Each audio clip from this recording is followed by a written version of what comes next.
இதுதான் நம்மளோட கீரை, பொன்னாங்கண்ணி கீரைன்னு சொல்லுவாங்க பேர்.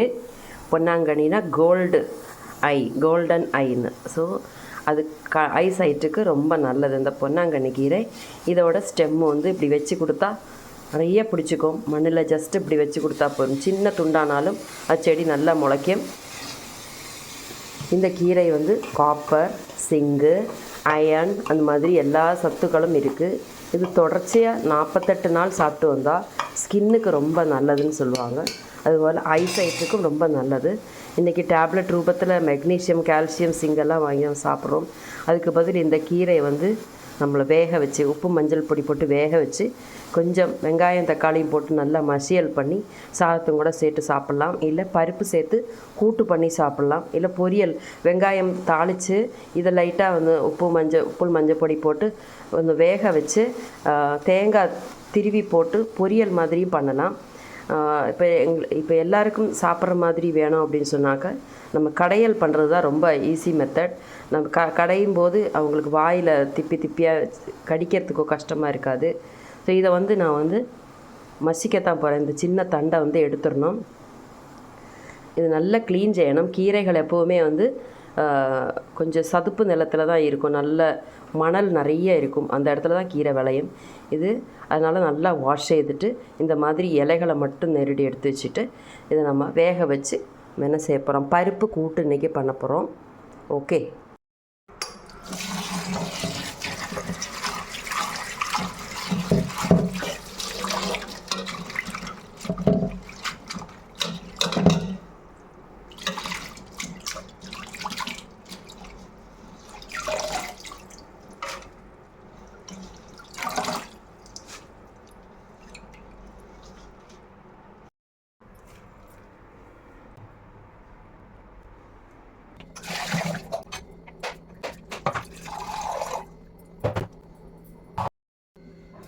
கீரையை பொடியாக அரிஞ்சிக்கலாம்.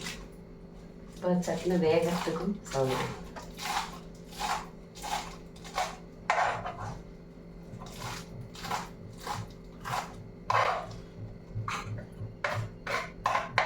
கொத்தமல்லி அரிஞ்ச மாதிரி பொடிசாக அரிஞ்சிக்கலாம்.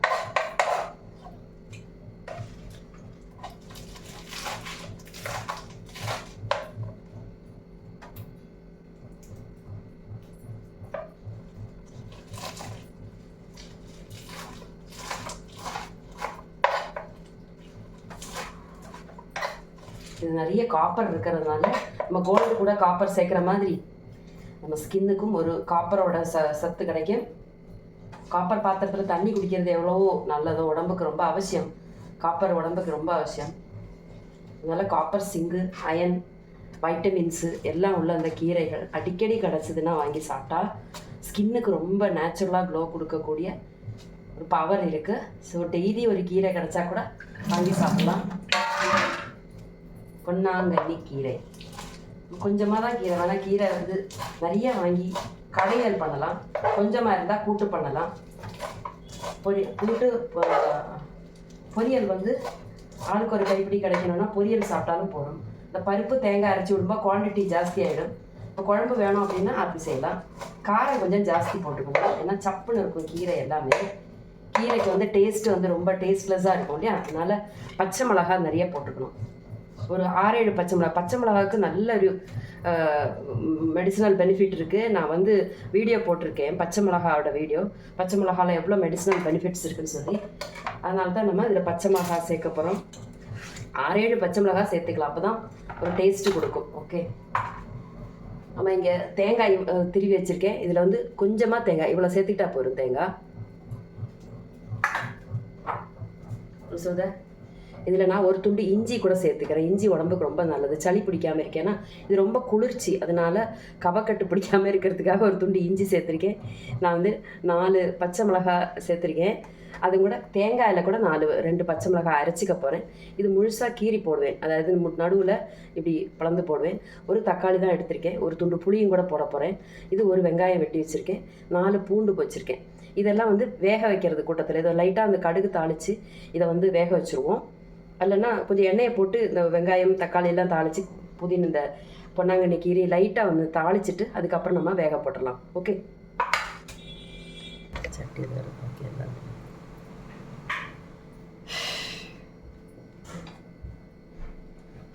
இதை வதக்கிக்கலாம்.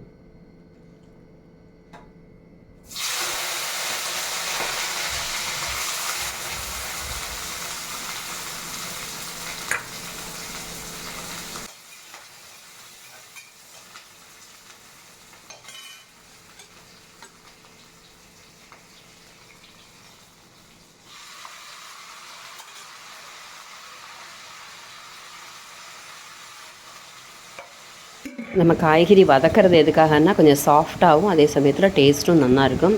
இது நம்ம கோகோனட் ஆயிலில் தான் நம்ம இது வதக்குறோம், அதனால் நல்ல சாஃப்டாகவும் பெட்டர்னு.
பூண்டு, தக்காளி,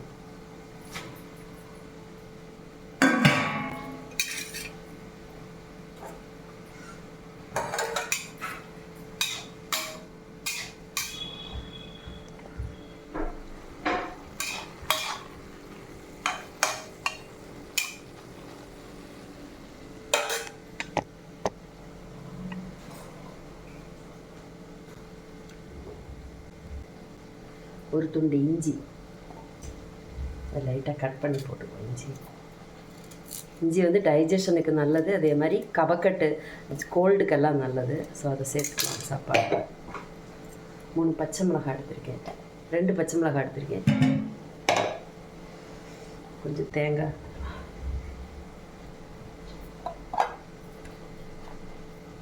கொஞ்சமாக தேங்காய் எடுத்துக்கலாம். 2 மிளகு, ஜீரகம், மிளகு, நல்லது. நல்லா தண்ணி விட்டு நல்லா அரைச்சிட்டு வந்துடலாம்.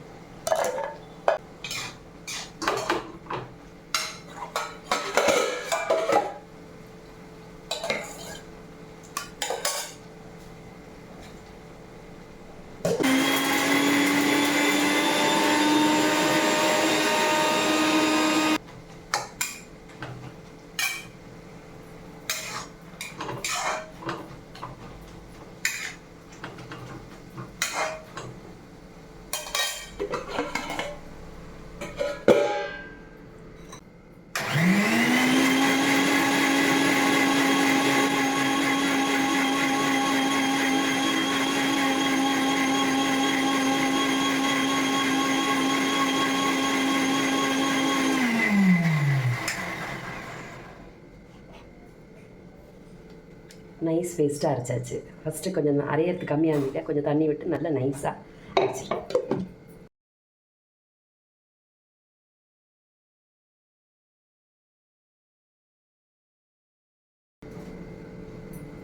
இந்த பருப்பு இருக்குது, இது அவ்வளோ போடக்கூடாது, சப்புன்னு ஆகிடும். அதனால் ஒரு கரண்டி அளவு பருப்பு போடணும். பாக்கி நம்ம சாம்பாருக்கு எடுத்துக்கலாம்.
சூப்பராக இருக்குது. இப்போமே காரம் கரெக்டாக தான் இருக்குது. நம்ம கொஞ்சம் கூட காரம் விட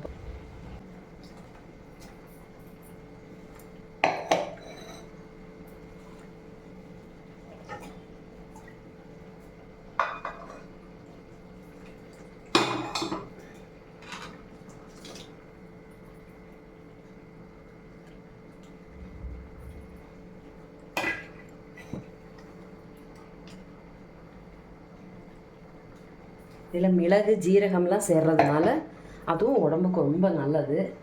டேஸ்ட்டாகவும் இருக்கும், உடம்புக்கும் ஹெல்த்தி. நல்ல காரம் இருக்கும். அப்போ தான் சாதத்தில் போட்டு டைரெக்டாக பிசைஞ்சு குழம்பு மாதிரியே சாப்பிடலாம். அதுக்குள்ளே காரம் இருக்குது.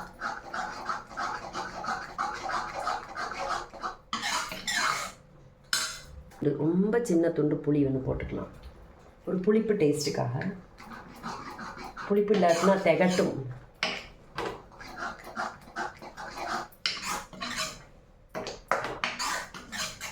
ஒரு சீரக்கறி அப்படின்னு சொல்லி கேரளாவில் சொல்லுவாங்க, சீரக்கறி.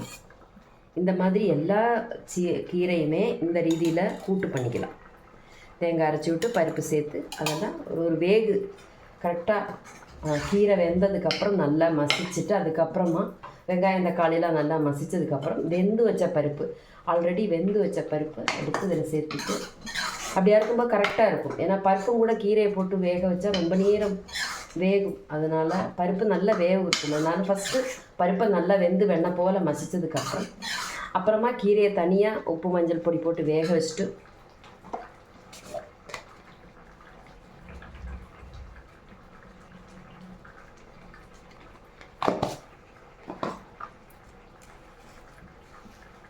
நம்ம இஞ்சி போட்டிருக்கோம், இருந்தாலும் காயம் இருக்குது, ஒரு துள்ளி காயம் போட்டுக்கலாம். நம்ம ஒன்றும் குறை வைக்கக்கூடாது. அதனால் இப்போ மஞ்சத்தூள் போட்டாச்சு, காயப்பொடியும் போட்டுட்டேன். நம்ம கூட்டு ரெடி ஆகிடுச்சு. கொஞ்சம் திக்கு பேஸ்ட்டாகவே இருக்குது. கீரை நல்லா மசித்ததுனால இனிப்போ கடுகு தாளிக்கலாம். கடுகு வற்றல் மிளகா தாளித்து கொட்டிட்டா நம்ம கூட்டு ரெடி. ரொம்ப டேஸ்டியான, இப்போ நல்ல காரமும் இருக்கும், புளியும் இருக்கும். நம்ம மிளகு போட்டிருக்கோம், பச்சை மிளகாய் அரைச்சி விட்டுருக்கோம், அதனால் எக்ஸ்ட்ராவே கொஞ்சம் காரம் இருக்குது. நம்ம மசித்து விட்டதுனால காரம் நல்லா சேர்ந்துருக்கும். வேணால் எடுத்து மாற்றிடலாம், அவ்வளோ காரம் இருக்கும். சாதத்துக்கு பிசைஞ்சு சாப்பிடும்போது உங்களுக்கு திகட்டாது. பச்சை மிளகாவுக்கு ஹெல்த் பெனிஃபிட்ஸ் வேறு இருக்குது, அதனால் தைரியமாக சாப்பிட்லாம். மிளகுக்கு ஹெல்த் பெனிஃபிட்ஸ் இருக்குது, சீரகத்துக்கும் அதே மாதிரி தான். காரசாரமாக இருக்குது. இனி இப்போ வேறு ஒன்றும் செய்ய வேண்டாம், ஆஃப் பண்ணிவிட்டு கடுகு தாளித்து கொட்டிடலாம். நல்ல டேஸ்ட். கொஞ்சமாக நெய் விட்டு, எப்போவுமே ஆயுர்வேத மெடிசனில் நெய் ரொம்ப ஒரு பிரதான பங்கு வகிக்கிறது. அதுவும் கோடை காலத்தில் உடம்பு சூடுனால உள்ளே இருக்கிற ஆர்கன்ஸ் எல்லாம் ரொம்ப வாடி போயிருக்கும். அதனால் நம்ம நெய் விட்டுக்கலாம், கடுகு தாளிக்கலாம். தேவையில்லை, காரம் நல்லாவே இருக்குது. மிளகு நம்ம பச்சை மிளகாய் அரைச்சி விட்டுருக்கறதுனால காரம் நல்லா இருக்குது. ஆஃப் பண்ணிக்கலாம்.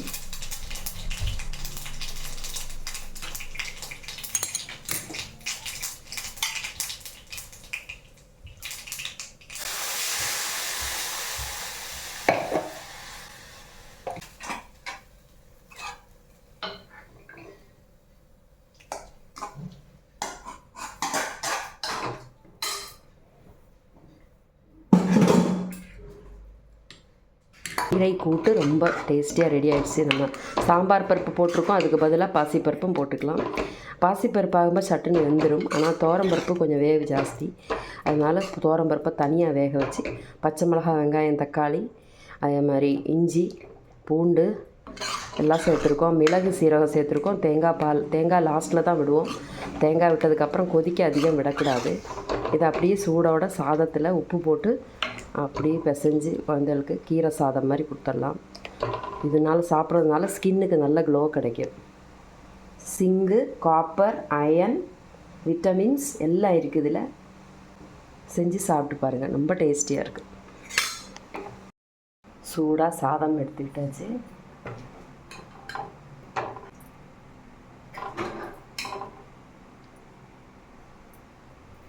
ரெண்டு சால்ட்டு எக்ஸ்ட்ரா போட்டுக்கிட்டு பிசைஞ்சிக்கலாம். சாதத்துக்கான சால்ட்டு போட்டு நல்லா பிசைஞ்சிக்கலாம். பருப்பு தக்காளி எல்லாம் போட்டு வெந்த பருப்பு கீரை சாதம். பருப்பு கீரை எல்லாம் பொன்னாங்கண்ணி பருப்பு போட்டு வெந்த கூட்டு போட்ட சாதம், பருப்பு சாதம். சாதாரணமாக பருப்பு சாதம் பண்ணி கொடுக்குறத விட இந்த மாதிரி இவ்வளோ இன்க்ரீடியன்ஸும் இதில் தெரியவே செய்யாது. நம்ம கூட்டு பண்ணதுக்கப்புறம் இதில் என்னென்ன போட்டிருக்குன்னு கூட தெரியாது. ஆனால் ரொம்ப டேஸ்டியாக இருக்கும். இப்படி குழந்தைகளுக்கு சாப்பாடு கொடுத்தா இதில் பச்சை மிளகாய், வெங்காயம், தக்காளி, இஞ்சி, பூண்டு, மிளகு, சீரகம், நெய் எல்லாம் போட்டிருக்கோம். ஆனால் அதோட மெடிசனல் பெனிஃபிட்டு, உடம்புக்கு குளிர்ச்சி, கண்ணுக்கு ரொம்ப நல்லது, சுவையாகவும் இருக்கும்.